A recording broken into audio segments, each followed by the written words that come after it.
Hello students, जैसा कि आप सभी को पता है कि हमने क्लासिफिकेशन और बजट लास्ट वीडियो में डिस्कस कर लिया है। कितने टाइप्स के बजट हम टोटल डिस्कस करेंगे, ठीक है। तो हम स्टार्ट करते हैं। पहला क्लासिफिकेशन पहला classification on the basis of time. Time के बेस पर हम कितने बजट डिस्कस करेंगे। टाइम मतलब कि जैसे कि हमने 1 महीने के लिए बजट बनाना है, 3 महीने के लिए बजट बनाना है। आपके माइंड में आता है ना, साल के लिए बजट बनाना है, 2 साल के लिए बजट बनाना है, 5 साल के लिए बजट बनाना है, 10 साल के लिए बजट बनाना है।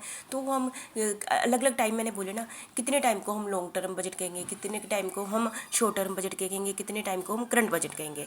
वैसे कोई स्पेसिफिक रूल नहीं है, ये हमने अपनी मतलब कि होता है ना, अपनी सहूलियत के लिए उस बेस पर हमने बजट को क्या किया है, डिवाइड किया है, ठीक है। तो सबसे पहले ले लेते हैं लॉन्ग टर्म बजट। जैसे कि इसके नाम से ही पता चल रहा है, लॉन्ग टर्म बजट मतलब जिसमें हमने टाइम पीरियड क्या लिया होगा, ज़्यादा लिया होगा, है ना, ज़्यादा टाइम के लिए बजट बनाते हैं। तो ये आप ये सब सोच समझ लीजिए कि रेवेन्यू एक्टिविटी से रिलेटेड तो होगा ही नहीं, ये लॉन्ग टर्म एक्टिविटी से, जैसे हमने कोई बिल्डिंग खरीदनी है, कोई लॉन्ग टर्म मशीनरी खरीदनी है जिसमें लॉन्ग टर्म इन्वेस्टमेंट करनी है, उसके लिए ये वाला बजट बनाया जाता है। Long budget are prepared on the basis of long term forecast. इसके लिए हम फोरकास्टिंग लॉन्ग टर्म करते हैं। जैसे हम ऐसे नहीं शॉर्ट टर्म फोरकास्टिंग करते हैं, हम सोचते हैं कि हमारा बिजनेस बहुत लॉन्ग टर्म तक चलता रहेगा, जो हम मशीनरी खरीद रहे हैं बहुत ही 10, 15, 20 साल तक चलती रहेगी। इस टाइप की प्लान, बिल्डिंग बनानी है तो बिल्डिंग हमने 1, 2 साल के लिए थोड़ी बनानी है, लॉन्ग टर्म इन्वेस्टमेंट होती है। तो इस टाइप से उनका बजट लॉन्ग टर्म बनाना, ठीक है।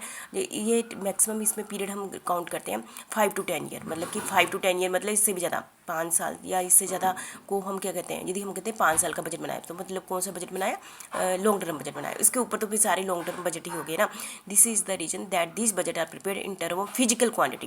क्योंकि ये देखो, मनी की वैल्यू तो चेंज होती रहती है, 5 साल कितने होते हैं ना, कि आप उसकी इन्फ्लेशन आता है, इसलिए हम मनी की वैल्यू में नहीं बनाते, मैक्सिमम हम इसमें मतलब क्वांटिटी की वैल्यू में बनाते हैं budget, long term budget, rather than रूपी वैल्यू, ठीक है।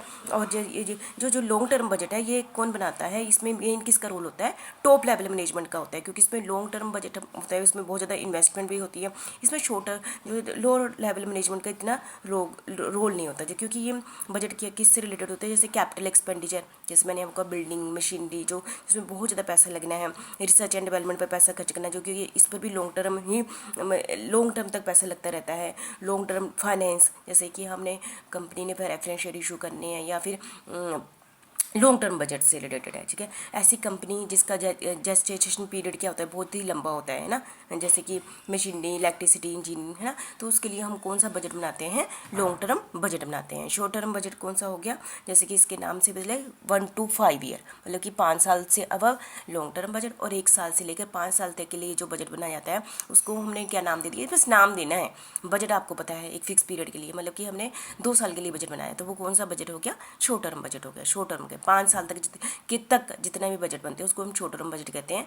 These budget are prepared in monetary unit, ये इसमें मनी वैल्यू दिखाते हैं, ठीक है। एंड आर मतलब कि ये सपोर्ट भी करता है लॉन्ग टर्म बजट को। जैसे कि शुगर, जैसे कोई काफ़ी इंडस्ट्री, जैसे शुगर होगी, कॉटन होगी, टेक्सटाइल होगी, वो मैक्सिमम शॉर्ट टर्म बजट बनाती हैं इन कामों के लिए, ठीक है। करंट बजट क्या हो गया, करंट बजट जैसे कि तो ना, हमने 1 महीने के लिए बजट बनाया है ना, अगले महीने के लिए बनाना है, 1 हफ्ते के लिए बजट बनाया है ना, 6 महीने के लिए बजट बनाया, 9 महीने के लिए बजट बनाया, तो इन सभी को हम क्या कौन सा बजट कहते हैं, करंट बजट कहते हैं, ठीक है। तो आप सभी को on the basis of time पता चल गया। लॉन्ग टर्म बजट मतलब टाइम, इसमें सब बजट का मतलब आपको पता ही है, बस मैंने टाइम बोला। हाँ, कंसेप्ट भी चेंज हो जाएंगे, क्योंकि यदि हम बिल्डिंग से रिलेटेड बनाएंगे, है ना, जिसमें कैपिटल एक्सपेंडिचर से रिलेटेड बजट बनाएंगे, वो लॉन्ग टर्म बजट होगा, ठीक है।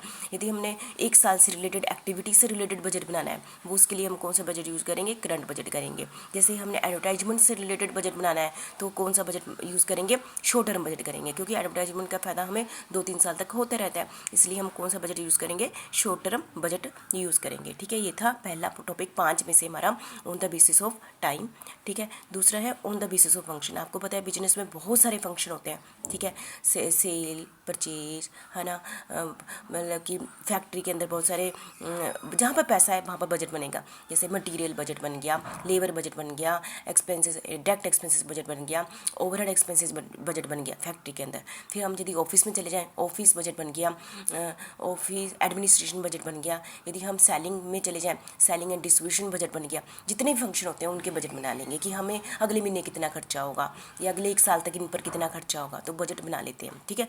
बजट फॉर ए पीरियड में आल्सो भी classified according to function. Carried on a business concern. The various function of a business concern are interlinked. सारे फंक्शन आपको पता है, सेल किस पर डिपेंड होती है, परचेज है ना, सारे फंक्शन आपको पता है, मैं बार बार नहीं बोलूँगी, आपस में इंटरलिंक्ड होते हैं। The various forecast of individual function are coordinated and then, मतलब कि क्योंकि एक हर फंक्शन आपस में क्या होता है, कोऑर्डिनेट होता है, एक का इफेक्ट दूसरों पर पड़ता है। जैसे हमने की फैक्टर डिटेल में किए हुए हैं। Budget for individual function is prepared and then a master budget is prepare. हम जैसे बहुत सारे बजट बना लिए ना इंडिविजुअली, फिर उनको उनके बेस पर हम कौन सा बजट बनाते हैं, मास्टर, मतलब सभी बजटों को कंबाइन करके कौन सा बजट बनाते हैं जो कि हमारे बिजनेस की ओवरऑल का पता चल जाता है। ठीक है, दीज बजट, हम फंक्शनल बजट को हम दो भागों में बांटते हैं mainly, master budget and functional budget. Master budget और समरी बजट भी कहते हैं इसको। ठीक है, तो हम इसको भी आगे, क्योंकि काफ़ी लंबा है मास्टर बजट भी और फंक्शनल बजट भी, तो मैं मास्टर बजट की नेक्स्ट वीडियो में कराऊंगी और फंक्शनल बजट उससे नेक्स्ट वीडियो में डिटेल में आपको कराती हूँ। ठीक है, थैंक यू वेरी मच।